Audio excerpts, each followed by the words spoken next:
Thank big you. Boss winner घर के अंदर है और एक बिग बॉस विनर विनर। सामने। यस, काफी अच्छा लगता है आपसे आपसे जब भी मुलाकात होती है ना, काफी अच्छा लगता है। और शिव ठाकरे जिस तरह से गेम खेल रहे हैं उनमें क्वालिटी दिखती है, यस। बिग बॉस जीतने जीतने की की। क्वालिटी दिखती है। यस ऑफ आपसे कोर्स। जानना चाहूँगा, जब वो घर के अंदर जा रहे थे उससे पहले आपकी मुलाकात में आपने क्या कुछ उनसे बोला? सी हम लोग तो मिलते ही रहते हैं हमेशा। मोस्टली मुझे शिव को काफ़ी जगहों पे एक साथ बुलाया जाता है फॉर द इवेंट्स फंक्शंस। और हमारा जो भी फैमिली फंक्शंस होते हैं, कभी गणपति होता है, दिवाली होती है, what ever it is, he is always part of it. And जब भी हम लोग मिलते हैं, हमारी एक ही बात हमेशा होती रही है कि शिव को हमेशा से हिंदी बिग बॉस में जाना था। सबसे पहले तो मराठी बिग बॉस से पहले वो हमेशा हिंदी बिग बॉस का ही सपना देखता आया है। और जब उसे जाना था और उसे बुलाया भी गया था इससे पहले, तब एज अ वाइल्ड कार्ड बुलाया गया था। और मैंने हमेशा कहा था कि ये गलती कभी मत करना एज अ वाइल्ड कार्ड जाने की, हमेशा जाओ तो एज अ फ्रेश कंटेस्टेंट जाना। और बस वो उसने वो एक पॉइंट हमेशा याद रखा।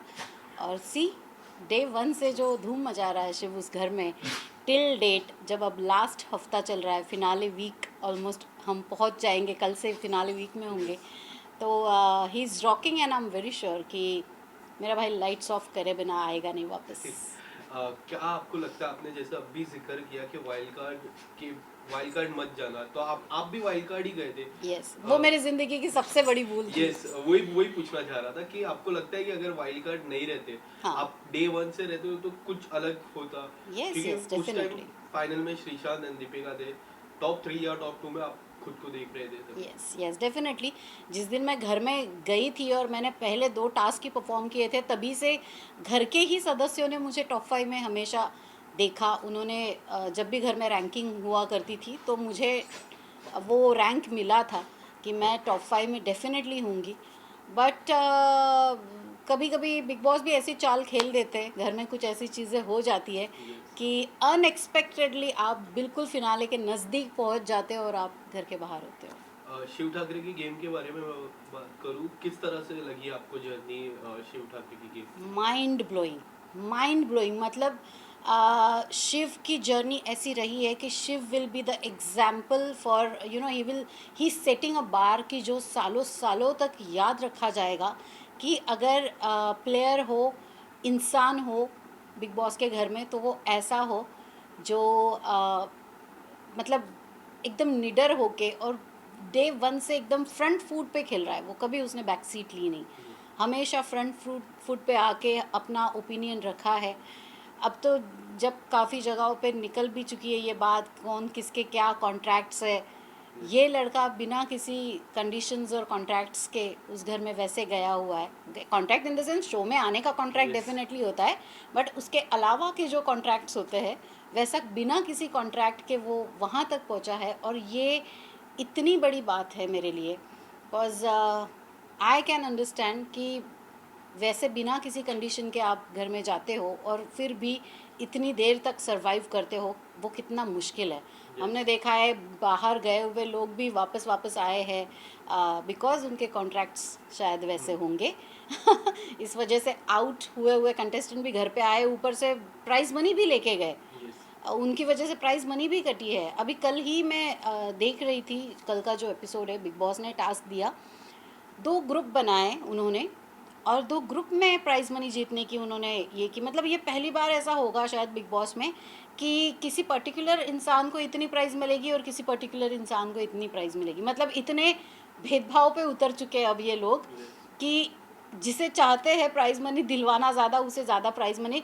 हालांकि प्राइज़ मनी गई भी किसकी वजह से, ये आप अगर गौर तलब करेंगे, अंकित को बचाने के चक्कर में प्रियंका ने प्राइज़ मनी 25 लाख गंवाए, टीना को बचाने के चक्कर में शालिन ने 25 लाख गंवाए, पर शिव ने किसी के लिए बजर नहीं दबाया था। उसने तो उल्टा वो गए, इनकी बेवकूफ़ियों की वजह से जो प्राइज़ मनी गई थी उसे वापस लाने के लिए जो एक टास्क हुआ था जिसमें कोड देने वाले थे बिग बॉस, वो लॉकर का कोड जिसमें प्राइज़ मनी होगी, इसने अपनी कैप्टनसी की दावेदारी नहीं ली और उसके बदले में कोड लिया वो प्राइज़ मनी के लिए। जबकि ये जो बाकी दूसरे कंटेस्टेंट्स हैं, इन्होंने कैप्टनसी की दावेदारी ली थी, इन्होंने प्राइज़ मनी को ज़ीरो इम्पोर्टेंस दिया था जब प्राइज़ मनी आ रही थी या बचा सकते थे तब नहीं लिया। और अब देखिए जिन लोगों की वजह से प्राइज़ मनी घटी है उन लोगों को अब जब वो जीतेंगे तो उनको फुल प्राइज़ मनी होगी, और जब मेरा भाई शिव जीतेगा जिसकी मुझे फुल गारंटी है उसे कम प्राइज़ मनी मिलेगी। ऐसा ऐसा क्यों? पर आपको लगता है कितना अनफेयर हो जाता है जिस तरह वो टास्क बीता था? यस। आप देख रहे हो अंकित को बचाने के लिए, हाँ। टीना को बचाने के लिए, आज वही तब खिलाड़ी तो बाहर है। तब तो कोई ग्रुप में डिस्कशन नहीं था, सिर्फ एक बंदे के ऊपर वो डिसीजन था, एक जन डिसाइड कर सकता था। तब सब सारे घर वालों पे क्यों नहीं वो डिसीजन सौंपा गया फिर कि क्या इसे बचाने के लिए आप प्राइज मनी वो करेंगे? जब जब उनकी मर्जी आई एक एक बंदे ने बजर दबा के प्राइज मनी गवा दी, जबकि वो प्लेयर ऐसे थे कि वो उस घर में रहने के लायक भी नहीं थे, अच्छे प्लेयर्स भी नहीं थे। Ankit was a nice human being, but हमने देखा कि उसका गेम बिल्कुल ज़ीरो नहीं, उसका गेम माइनस हो चुका था, फिर भी उसे बचाने के चक्कर में। और इस स्टेज पर आकर इतने दिनों तक टिक कर इतनी मेहनत कर कर अब शिव के हिस्से की या स्टैन के हिस्से की प्राइज मनी घट रही है। That is so unfair of their part कि बेचारों के साथ ऐसा अन्याय क्यों?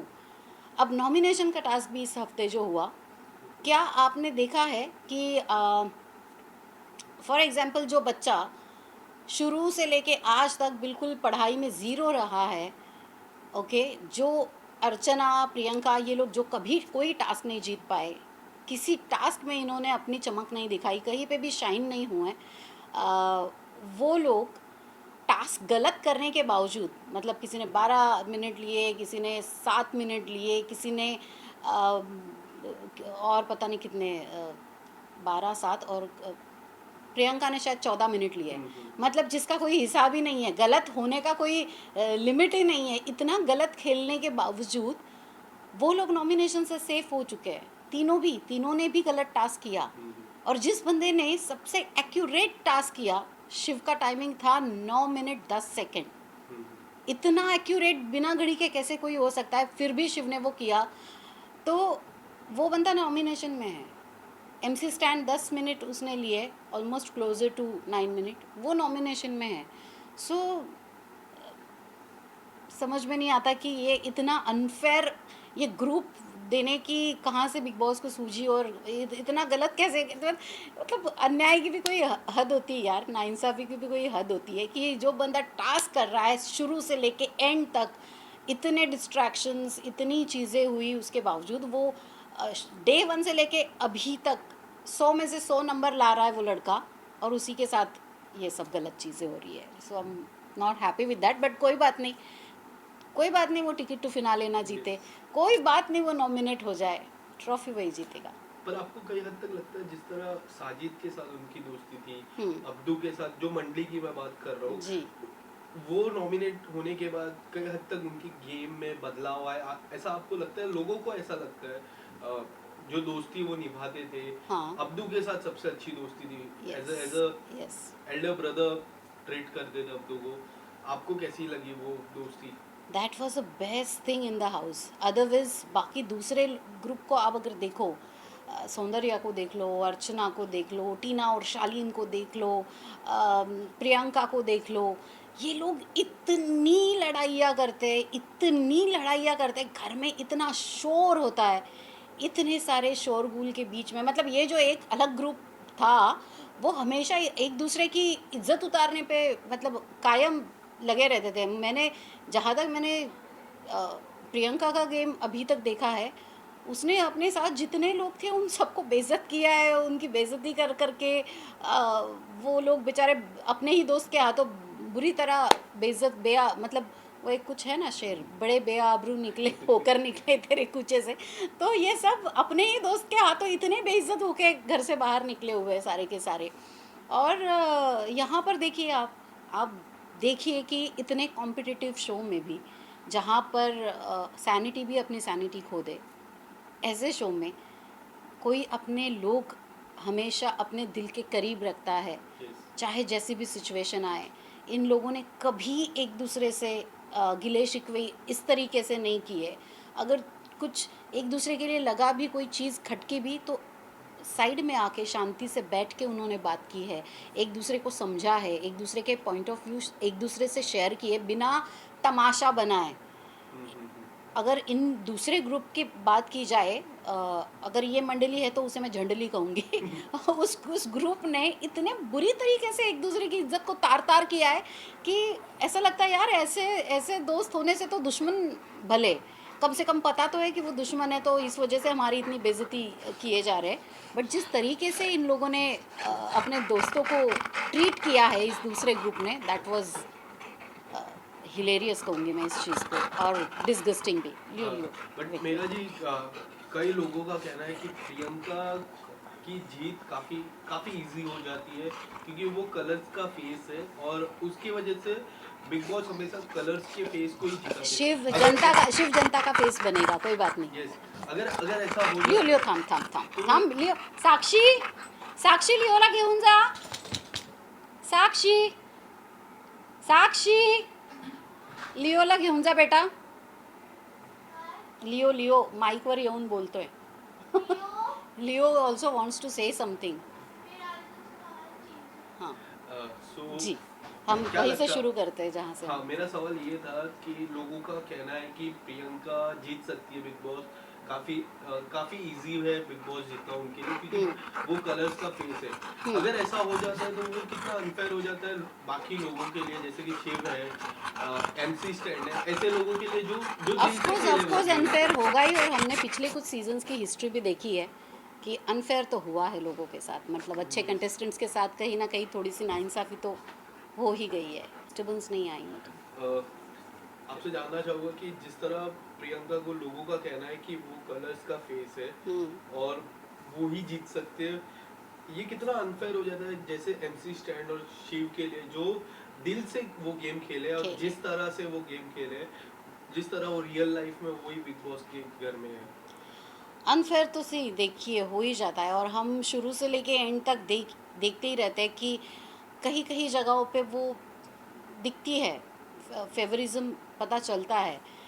But end of the day ये गेम है, और अब तो बिग बॉस ने खुल के कहा है कि वो भी खेल रहे हैं, तो उनको तो भी खेलने का हक है, तो वो खेले। बट ये है कि अगर बाकी की बहुए कलर्स का फेस है तो हमारा शिव जनता का फेस है, और वो हमेशा जनता का रिप्रेजेंटेटिव रहेगा, ना ही किसी सिर्फ पर्टिकुलर चैनल का। हाल ही में टॉर्चर टास्क हुआ था फाइनल राउंड के पहले, काफी कुछ हुआ टॉर्चर टास्क में, शिव को लेके काफी कुछ हुआ। आपको क्या लगता है वो टॉर्चर टास्क किस तरह बीता है शिव के लिए? शिव ने तो बहुत जेंटली किया है वो टास्क। मतलब शिव, अगर जिस तरीके का शिव रोडीज़ और बिग बॉस करके आया है, जो कि बहुत डिफ़िकल्ट शोज़ रहे हैं ये, मतलब इस सीज़न में अगर देखा जाए तो वैसे टास्क हुए ही नहीं। मतलब जब सीज़न ख़त्म हो रहा है तो आखिरी टास्क जो है वो एक्चुअल बिग बॉस के जैसे टास्क होते हैं, वैसा टास्क आया है। अदरवाइज़ जो आज तक शिव को चिढ़ाते थे घर के अंदर, अर्चना ने या फिर प्रियंका, सॉरी सौंदर्या ने, कि यार ये कैसे करता होगा, ये बिग बॉस में क्या कैसे जीतता होगा, और जो कि क्वेश्चन मार्क उठाए जाते थे उस पर। मेरे सीज़न में मेरे ऊपर भी कई बार क्वेश्चन मार्क उठे कि ये कैसे विनर बनी। तो let me tell you guys कि जो अभी सीज़न ख़त्म होते होते जो टास्क शुरू हुआ है ना, हमारे मराठी सीज़न में ये टास्क पहला होता है। मतलब ये वार्म अप टास्क होता है, और उसके आगे फिर और टास्क खतरनाक होते जाते हैं।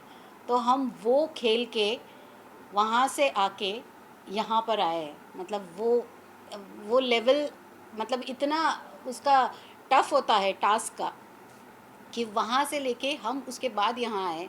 इस सीज़न में कोई टास्क नहीं हुए। जो अर्चना हमेशा ताना देती है बिग बॉस विनर होने का शिव को, वो कल कहती है टास्क ख़त्म होने के बाद, हैं ये होता है टास्क, ऐसा होता है। तो मैडम अब पता चला आपको टास्क किसे कहते हैं, कैसे खेलते हैं। आप पहली बार जब खेली हो तो आपको इतना प्राउड फील हो रहा है। ये जो बच्चा है शिव, ये ऐसे कई टास्क करके आया है। हमारे सीज़न में ऐसे हफ्ते में 3 टास्क होते हैं, नॉमिनेशन, फिर कैप्टनसी टास्क, फिर साप्ताहिक कार्य। ये हफ्ते के 3 करते करते 15-16 हफ्ते हम वो टास्क खेल के फिर हमें वो ट्रॉफ़ी मिलती है।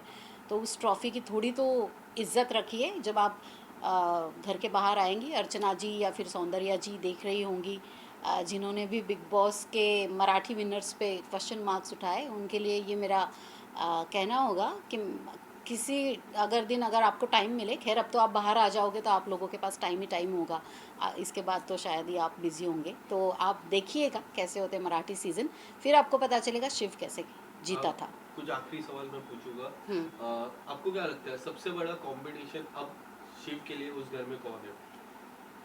देखा जाए तो शिव के लिए स्टैन सबसे बड़ा कंपटीशन है, सबसे बड़ा कंपटीशन, और क्या? Because stand is a one one more genuine player, जो कि हम अग्री करते हैं कि बहुत ही लेट खेलना शुरू हुए हैं, बट अब जब वो खेलना शुरू हुए हैं तो उन्होंने गैर सीधा सिक्स्थ ही डाला है। तो शिव की सबसे बड़ी कंपटीशन आई थिंक स्टैन है, और शिव के बाद अगर मेरा उस घर में इस वक्त अगर कोई फेवरेट है तो दैट इज़ स्टैन। पर आपको क्या लगता है कि फिनाले टास्क या फिनाले वीक में शिव कौन से ऐसे सदस्य है जिससे दूर रहना चाहिए? अर्चना और प्रियंका से अगर वो डिस्टेंस रखे तो अच्छी बात है, टॉप बहुत ही अच्छी बात है। टॉप 3 में आप किसको देखते हो? मेरे लिए टॉप 3 नहीं है, मेरे लिए टॉप 2 है, शिव और स्टैन। क्या लगता है आपको अगर शिव नहीं जीतते, स्टैंड नहीं जीतते, तो कौन से ऐसे सदस्य हैं जो जीतेंगे? जो भी होगा फिर वो उसे मैं विनर कहूँगी ही नहीं, क्योंकि फिर ऐसे मैं कहूँगी बैठे बिठाए ही उनको अगर ट्रॉफी दी जाती है तो मेरी नज़रों में वो विनर होगा ही नहीं। एक आखिरी सवाल, अगर शिव जब भी आपसे मुलाकात करते, हम्म। सबसे पहला आप क्या कहोगे उनसे, और सबसे पहला किससे दूर रहने को कहोगे इन रियल लाइफ? मैं शिव को सबसे, जब वो बाहर आएगा और फिनाले के बाद जब मैं उसे मिलूंगी उस ट्रॉफ़ी के साथ, तो मैं उससे यही चीज़ कहूँगी कि I am so proud of him, I am really really proud of him, because it was not easy, बिना किसी एमजी के, बिना किसी एक्टिंग के स्ट्रॉन्ग बैकग्राउंड के, वो लड़का वहाँ पे गया है, खेल रहा है, दिल से खेल रहा है, दिल से रिश्ते बना रहा है, दिल से सब कुछ निभा रहा है, दिल से उस घर में एक एक पल वो जी रहा है, और यहाँ तक कि उसकी जो जर्नी रही है वो आसान नहीं है। तो मैं उसे यही कहूँगी कि I am really proud of him, और मैं कहूँगी दूर रहने की कोई ज़रूरत नहीं है किसी से, क्योंकि शिव इतना पॉजिटिव बंदा है कि अगर वो अपने साथ किसी को दोस्त बना लेता है तो वो निगेटिव को भी पॉजिटिव में बदलने की ताकत रखता है। तो शिव को किसी से डरने की ज़रूरत नहीं है। आप देखिए जैसे जैसे शिव का ग्रुप बढ़ता गया, जो लोग शुरू में बहुत गलत नज़र आ रहे थे वो भी अच्छे लगने लगे। सो शिव का ऑरा ही ऐसा है कि वो ताकत रखता है कि किसी नेगेटिव बंदे को भी वो पॉजिटिव में कन्वर्ट कर सकता है। उनकी शादी की बात काफी चल रही है। उनकी जब मैंने उनकी माता जी से भी मुलाकात हुई तो बोल रहे जी। काफी सारे रिश्ते आ रहे। हाँ, उसको लेके क्या आप कहोगे, शादी को लेके? यही कहूँगी कि भाई तू नहीं चुनेगा अपनी दुल्हन, तेरी दुल्हन हम चुनेंगे, ओके। तो बस आराम से घोड़े पे बैठ के आ जाना बारात में, जोक्स अपार्ट, बट शिव जैसा लड़का है, आई एम वेरी श्योर उसकी मेरी जो भाभी होगी वो डेफिनेटली बहुत अच्छी होगी, सुलझी हुई होगी, और सबसे बड़ी चीज़ उसमें ये होगी कि वो बहुत ही वैल्यूज़ रखने वाली होगी, फैमिली से बहुत प्यार करने वाली होगी, शिव की तरह ही अच्छे और नेक दिल की होगी। तो बस हमें इससे ज़्यादा और कोई एक्सपेक्टेशन नहीं है, और मैं ढूंढूंगी ऐसी भाभी अपने लिए ज़रूर। बहुत बहुत धन्यवाद मेघा जी आपका। Thank you thank you. So much. और कुछ पॉइंटर्स थे जो मुझे एक्चुअली बोलने थे, बट वो और एक बार मैं पूछना चाहूँगा कि जो टॉर्चर टास्क हुआ है, जी। क्या लगता है आपको कि आपको कैसा लगा वो torture task as a viewer point of view? As a viewer, sorry, as a viewer मुझे लगा कि शिव और उसकी टीम ने तो टॉर्चर किया ही नहीं, स्टैन ने तो बस वो आते जाते सिर्फ ऑयल डाल रहा था, साबुन डाल रहा था, और स्टैन शायद वैसा बंदा है भी नहीं कि वो किसी को तकलीफ़ देना पसंद करेगा, वो सिर्फ हाथ छुड़ाने की कोशिश कर रहे थे। निमृत ने एक दो बार हाथ फिज़िकली हाथ छुड़ाने की कोशिश की, या फिर वो उसकी रस्सी खींचने की, हार्नेस खींचने की कोशिश की, वो थोड़ा गलत था। बट शिव की तरफ से अगर मैं ये टास्क देखूँ तो शिव ने बहुत ही एक्चुअली जेंटली खेला, और मैं एक्चुअली इस बात से खुश नहीं हूँ कि वाई शिव ने टॉर्चर नहीं किया, बिकॉज शिव सिर्फ कान में गुदगुदी कर रहा था। जो प्रियंका कह रही थी कि बाद में टास्क के बाद प्रियंका ने भी कहा कि अरे नहीं मुझे कोई तकलीफ़ नहीं हो रही थी, मैं तो बस ऐसे ही कर रही थी, झूठ मूठ बोल रही थी कि मेरा कान फट जाएगा या ऐसे, वो तो मैंने उसे बिज़ी रखने के लिए किया था। इट प्रूव्स इवन जैसे ही टास्क ख़त्म हुआ प्रियंका ने खुद बोला कि थैंक्स शिव, तुमने वो सादा पानी फेंका, इसकी वजह से मेरी आंखें बच गई, वरना मेरी आंखें तो गई थी। ऐसा प्रियंका ने टास्क ख़त्म होते ही कहा कि मतलब अगर उसकी आंखों में ज़रा कुछ गया होगा तो शिव ने तुरंत उसको सादा पानी दिया फेस पे। तो इट शोज़ कि शिव नहीं है वैसा कि वो किसी लड़की के साथ एक लेवल क्रॉस करके, लिमिट क्रॉस करके जाए। इनफैक्ट जैसे ही बिग बॉस ने कहा कि टास्क ख़त्म हो चुका है, Shiv was the first one जिसने सबसे पहले प्रियंका को सहारा दिया, क्योंकि वो जो हार्नेस है वो उसमें इलास्टिक लगी रहती है, और जब आप उसे अचानक से छोड़ते हो तो आप होती है संभावना कि आप धड़ाम से जाके पीछे आप खींचे जाओ और गिर जाओ। तो Shiv was the first one कि उसने पहले प्रियंका को पकड़ा कि वो गिर ना जाए या उसे चोट ना लगे। तो Shiv is that kind of a person, but Shiv को थोड़ा हार्श होना चाहिए था टास्क में, जो वो हुआ नहीं ज़रा भी। शायद हो जाता तो मतलब दुनिया ना दोनों तरफ से बोलती है। अगर शिव जैसे प्रोमो में जो काट काट के दिखाया था ड्रामेटिक करके कि शिव टास्क करते वक्त थोड़ा अनरीजनेबल हो रहा है, तो वो तो वैसा हुआ ही नहीं था। जो जो प्रोमो में बहुत बढ़ा चढ़ा के दिखाया गया कि शिव बहुत ज़्यादा कर रहा है, जो हमने एपिसोड में देखा उसमें तो कुछ भी नहीं था। वो कई बार होते हैं प्रोमोज बहुत ज़्यादा मिसलीडिंग, जैसे आज के टास्क में हल्दी फेंकते हुए दिखाया, बट पता चलता है कि बाद में मिर्ची भी है, क्या क्या है। तो आज के उनके टीम के बारे में जो दिखाया वो तो बड़ा माइल्ड था, और जब शिव के टीम के बारे में दिखाना था तो ऐसे दिखाया कि पता नहीं शिव ने क्या कर दिया। बट शिव नहीं है वैसा पर्सन। शिव ने बहुत जेंटली मतलब खेला उसने टास्क, बट एक हद में रहकर खेला, ये देखते हुए कि सामने दो लड़कियां हैं, और शालीन को तो उसने कुछ किया ही नहीं। But I am feeling sad कि जब प्रोमोज आते हैं तो ऐसे मिसलीडिंग क्यों होते हैं, और शिव को थोड़ा और जोर लगा ही देना चाहिए था, ऐसे मुझे लग रहा है अब। Thank you so much, thank you. Thank you. एक मिनट।